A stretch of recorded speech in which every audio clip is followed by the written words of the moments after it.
Assalamualaikum warahmatullahi wabarakatuh. Selamat siang. Pada siang hari ini kami dari Angkatan Angkatan 11 11 kelompok kelompok 4 4 kelompok kecil kelompok kelompok kecil 2 akan mempresentasikan hasil kerja kami mengenai identifikasi kasus terkait penerapan nilai berakhlak dengan tema rendahnya kualitas pelayanan digital yang disusun oleh Sahrul Hadiansyah, Tia Sintia, Dimas Priambono, Belinda Ukuri, dan Muhammad Ijagi.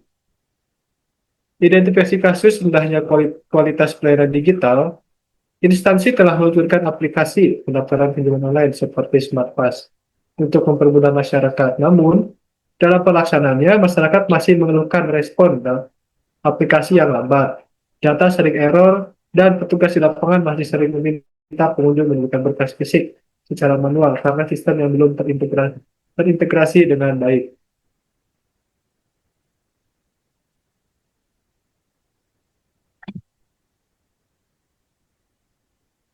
Nah, investigasi penyebabnya akan dibacakan oleh Ibu Melinda.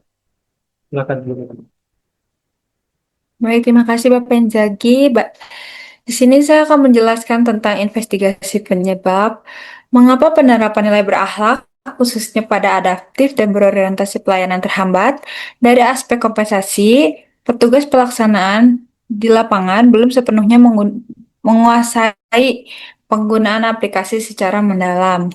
Hal ini membuat mereka kesulitan ketika menghadapi kendala teknis sehingga cenderung kembali menggunakan metode manual. Kondisi ini menunjukkan bahwa proses adaptasi terhadap teknologi belum berjalan secara maksimal.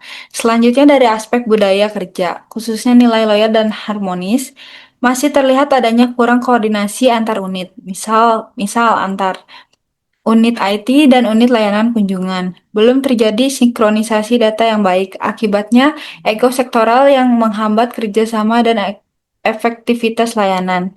Sementara itu, dari asas akuntabilitas, belum terdapat standar evaluasi yang jelas dan ketat terkait efektivitas penggunaan aplikasi digital.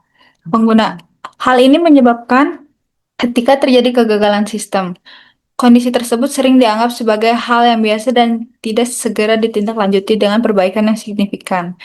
Penjelasan selanjutnya akan dibacakan oleh rekan saya kepada Bapak Sahrul. Saya persilahkan.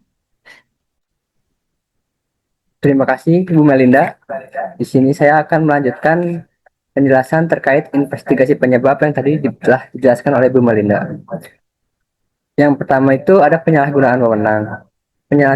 Penyalahgunaan wewenang sendiri dapat terlihat dari adanya oknum yang sengaja memperlambat proses layanan, mempersulit akses masyarakat, ataupun memberikan prioritas kepada pihak tertentu di luar ketentuan yang berlaku.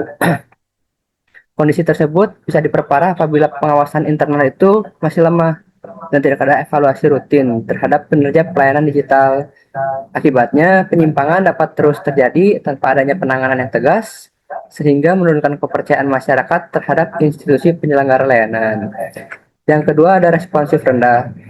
Kurangnya respon dari terhadap gangguan sistem, lambatnya tindak lanjut pengaduan, serta minimnya informasi yang diberikan kepada pengguna menjadi faktor utama menurunnya kepercayaan masyarakat yang terhadap layanan digital ini.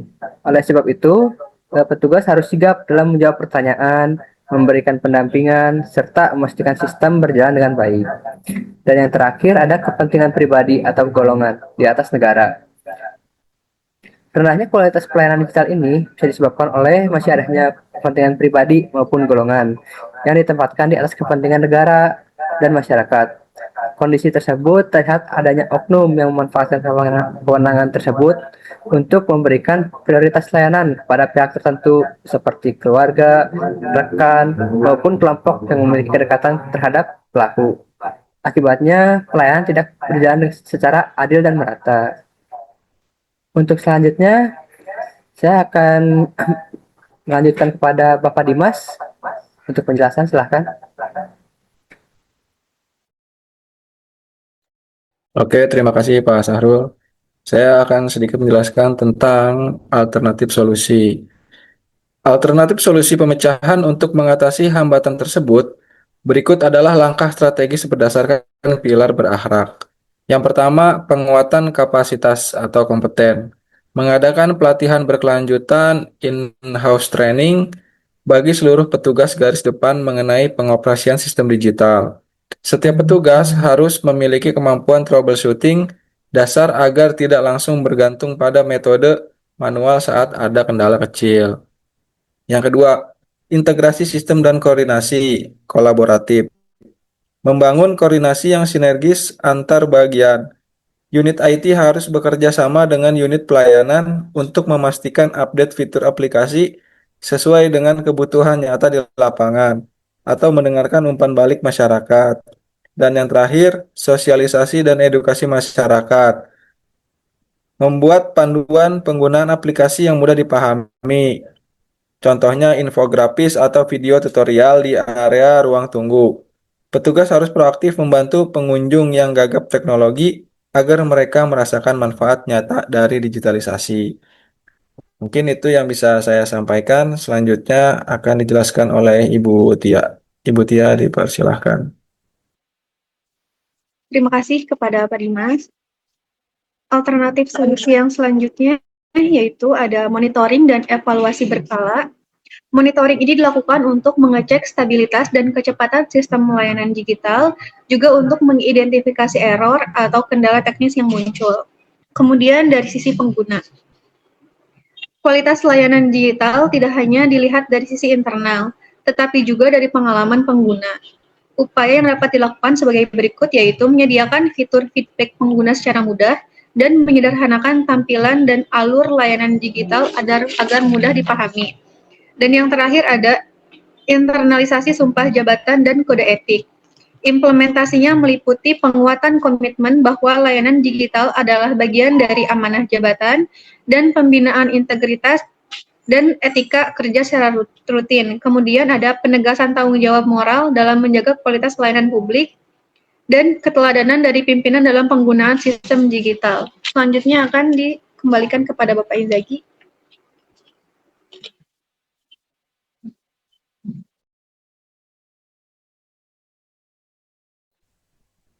Terima kasih, Ibu Tia.